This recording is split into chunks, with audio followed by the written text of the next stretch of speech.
You know, by the most part, we wrestled pretty well in the matches that we wrestled. We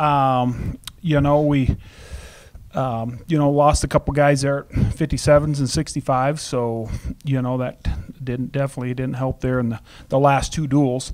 But that's the way it goes.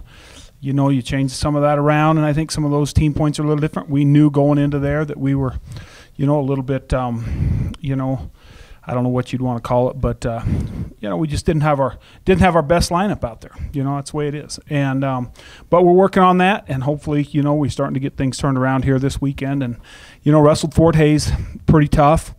I think we won 5 matches, and all 5 of those were by pins. So the next matches, just kind of the way it rolled.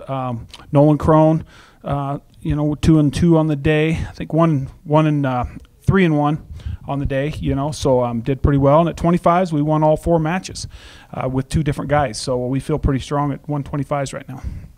And looking ahead to this weekend, kind of a unique trip, heading out to South Carolina to take on Coker and Lander. Talk about that. Yeah, Lander's a new program. I know the coach real well. He used to be at Grand Canyon. Used to come up here and wrestle in our Open and wrestle in, wrestled him in duels and all that. So I knew RC, and he kind of got this set up with Coker as well. So, they've been real good about when RC was at Newberry, they'd come out and wrestle at the Tracy Boars, and knowing going out there that probably some trips will be returned. So that was kind of part of it. We're trying to travel east or west every year. Last year we went out to San Francisco, and then this year we're, heading east. So we hopefully, keep trying to do those things, just trying to get some crossovers, as we are getting more and more seeds and regional seeds and national seeds. It used to be just the top 4 guys were seeded from the regions, and now we're starting to seed our nationals. So we're trying to do more crossover and get out east and out west more. Questions? So what other lineup? These guys going down a weight class, just kind of trying to find the right mix and. Well, we've talked a little bit about it with Daniel, cutting to 41s a little earlier, maybe before Christmas, and he definitely felt like it was doable. And 49s, we just Daniel's 49-pounder, of course, and so with Dylan kind of approached me a little bit or texted me after Christmas there or right before Christmas, whatever it was, thinking about going down to 49s, and then then he had to come back and take care of some issues as far as concussion and that, and then he got the sickness last week, so we didn't know. So it's like, well, let's once he got started talking about it, said let's maybe go ahead and cut you to 49s. And so with that, we couldn't wrestle these 2 guys last weekend because of the descent plan, and it was too quick to pull them both down in 3 or 4 days. We knew we were going to need 10 days, so they didn't wrestle last weekend. So that was part of the decisions we made, and part of why we went in with where we were at. And realistically, when you look at it, I think it's a good move. Last week in the two weights, 141s and 149s, we were 0-8 in those 2 weights. So hopefully have Donnie Negus back this week too. Which Donnie's, of course, I think ranked in the top 8. Somewhere in there. So Donnie's doing a good job. Be good to get him back in the lineup too. So we feel we'll be pretty close. We'll hold out Tywater this weekend. Try to get him healthy and. Give him 6 weeks to get ready for the regional. Hopefully, if he's back next week. Yeah.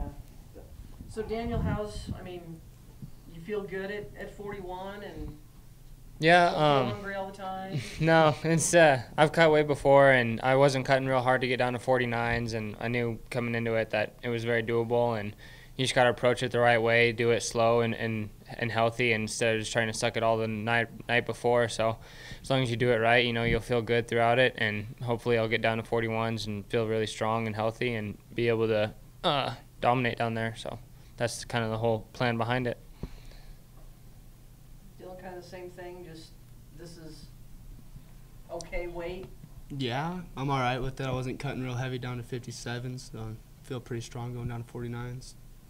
So what are you seeing of some of the matches you've got coming up and getting ready for regionals? I know it's still 6-7 weeks away, but it's never really far from anybody's mind. Yeah, dropping down to 49 is a good idea. There's still going to be tough competition no matter where you go. It's just the next level, and just got to work hard and be ready to compete with those tough guys in long matches. So. Yeah, and with that, Dylan's, being pulled out of redshirt. I mean, he's redshirted up to this point. So that's what we decided to do here this last week, was to pull Dylan from redshirt, and has wrestled real well. I don't know exactly. He's got one loss on the year, 6-1, I think is what he's at, So, took second at the Kearney Open, and then we, just forfeited in the finals because he kind of had a little injury there that we didn't want to push any farther, and then wrestled pretty well out. He got in the quarters out in Reno and got a little bit dinged and got domed a little bit, and so we went into concussion protocol, and that's what we were kind of waiting for this last week. How tough has it been to kind of balance all the injuries and still trying to win matches? I think you deal with it every year. It's tough. I mean, last year we were, I think, more stricken with injuries than we are right now. I think it's just part of it. It's part of athletics. I mean, it just is. In wrestling, you just never know. You hopefully have enough depth on your team to keep plugging guys in. Last weekend was one of those weekends that, with these guys being out, we didn't have the depth there. If something happened to either one of these guys, whether it be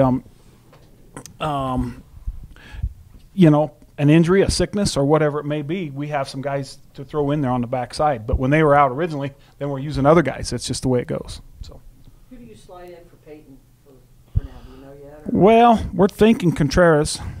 He wrestled 33s a month ago, and he wrestled 49s last weekend. He already had a ticket to go to South Carolina, so we figured we'll plug him in for Peyton. So he's big enough. He looks big enough, so we'll go from there. He can wrestle from 33s to 57s, so we know that. But anyway, that's kind of where we're at. Yeah, it's kind of that time of year. Yeah. So for sure. Anything else? What's the mentality in the wrestling room this week, going into the Coker duels, and then knowing this is the final precursor before the Battle of Bronson? Well, I think, we didn't have a full day of practice yesterday. It was more of an open room, so we haven't had really, that mentality hasn't been set yet. But I think it'll be good. It's good for these guys to go on a road trip, We haven't been on one. Well, Reno's a pretty long road trip. But anyway, so I think it's good over Christmas break, to go on a trip like this, not missing any school or any of that. And so I think mentality will be good. I mean, these guys are, even though we're relatively a young team, a lot of these guys were on varsity last year. And so, Dylan, with the program, he came out of Spring Creek, Nevada. They wrestled a lot. I mean, he had over 50 matches his senior year and probably the years before that. So he's been on the road a lot, and I think he'll fill in well. And Daniel's been around. So both these guys should do pretty well. And just to add on to that, just the mentality in the room, it's got to stay the same every week, week in, week out. You're there to get better, and ultimately all you're looking at is the end of the season and regionals, nationals, and hopefully an RMAC title as well. So you just got to bring it every week no matter what the agenda is. So that's what we plan to do. And with the Battle in Bronson coming up, I mean, next Friday night with CSU Pueblo and with Colorado School of Mines, those are two tough programs. I'd say Mines would maybe be the front runner right now in the RMAC, and wrestling them on Saturday night. And, we're another piece to our puzzle is we're bringing back Fred Green this week, So Fred should be in the lineup towards the end of the week as well. So, that's another piece that we've kind of been waiting on and working on. What weight's he going to? He'll be at 165s. Yep. All right. Good question. Oh, yeah. So I've been asking everybody Most this. important question of the day. Of the day, yeah. I see that camera's on me, too. It's on everybody. Oh, okay, good. Well, it's definitely right here. If you could only have one condiment on your hamburger for the rest of your life, what would it be?